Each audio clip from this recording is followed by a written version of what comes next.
Assalamualaikum warahmatullahi wabarakatuh. Yang terhormat Bapak Dosen Ilmu Dakwah, Bapak Abraham Zaki Julhazmi. Perkenalkanlah saya Fani Nur Aulia dengan NIM 2112111114 akan membahas sedikit materi tentang ilmu dakwah, yaitu tentang media dakwah, metode dakwah, dan pesan dakwah. Yang pertama ada pesan dakwah. Dalam ilmu komunikasi, pesan dakwah adalah message, yaitu simbol-simbol. Dalam bahasa Arab, pesan dakwah disebut maudhu al-dakwah, yang artinya materi dakwah. Istilah pesan dakwah adalah isi dakwah berupa kata, gambar, lukisan, dan sebagainya yang diharapkan dapat memberikan pemahaman bahkan perubahan sikap dan perilaku mitra dakwah. Jika dakwah melalui lisan, maka yang diucapkan pembicara itu pesan dakwah. Jika melalui tindakan, maka perbuatan yang dilakukan itulah pesan dakwah. Pada prinsipnya, pesan dapat dijadikan pesan dakwah selama tidak bertentangan dengan sumber utamanya, yaitu Al-Quran dan hadis. Pembagian pesan dakwah.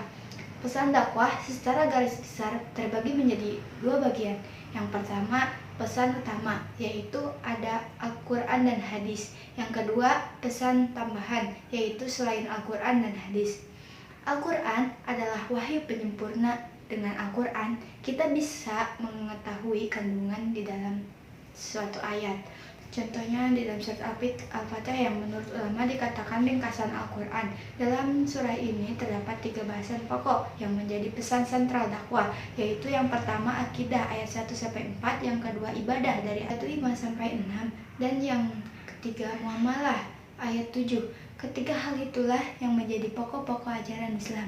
Selanjutnya, etika mengutip ayat Al-Quran sebagai pesan dakwah. Dalam mengutip ayat Al-Quran sebagai pesan dakwah, ada beberapa etika yang harus diperhatikan. Yang pertama, penulisan dan pengucapan ayat Al-Quran harus benar. Yang kedua, penulisan dan pengucapan ayat Al-Quran sebaiknya disertai terjemahannya. Yang ketiga, ketika mengutip Al-Quran didahului dengan ungkapan Allah berfirman. Sebelum membaca ayat Al-Quran, pendakwah harus membaca ta'awuz atau basmalah. Kemudian etika mengutip dari hadis Nabi SAW. Yang pertama, penulisan dan pengucapan harus benar. Yang kedua, penulisan dan pengucapan sebaiknya disertai terjemahannya. Yang ketiga, nama Nabi Muhammad SAW dan perawi harus disebutkan. Yang keempat, memprioritaskan hadis yang kualitasnya tinggi. Dan selain dua etika tersebut, ada juga etika mengutip dari pendapat para sahabat, para ulama, hasil penelitian ilmiah, kisah dan pengalaman teladan, berita dan peristiwa, karya sastra, dan karya seni lainnya. Selanjutnya, tema pesan dakwah. Berdasarkan temanya, pesan dakwah tidak berbeda dengan pokok-pokok ajaran Islam. Banyak klasifikasi yang diajukan para ulama dalam ajaran Islam. Endang Saifuddin Anshori membagi pokok-pokok ajaran Islam sebagai berikut. Yang pertama ada akidah, yang kedua syariah, dan yang ketiga akhlak.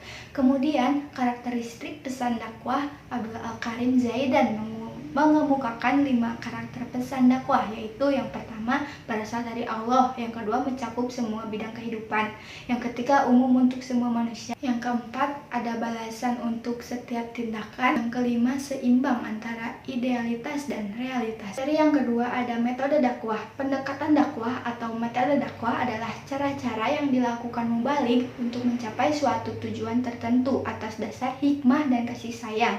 Pendekatan terpusat pada pendakwah, bertujuan pada pelaksanaan kewajiban dakwah, yaitu menyampaikan pesan dakwah hingga mitra dakwah memahaminya. Pendekatan berpusat pada mitra dakwah, bertujuan untuk mengubah keagamaan mitra dakwah.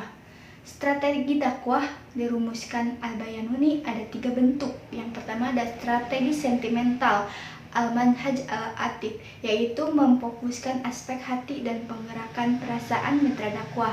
Yang kedua, strategi rasional, Al-Manhaj Al-Aqli, yaitu memfokuskan akal dan pikiran. Yang ketiga, strategi indrawi, yaitu berorientasi pada panca indera dan berpegang teguh pada hasil penelitian. Kemudian bentuk-bentuk dakwah ada yang pertama dakwah lisan, yang kedua dakwah tulisan, yang ketiga dakwah tindakan.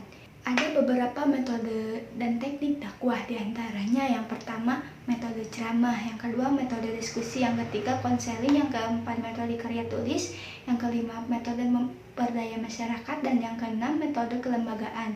Materi yang ketiga ada media dakwah. Media dakwah adalah alat perantara penyampaian pesan dakwah kepada mitra dakwah.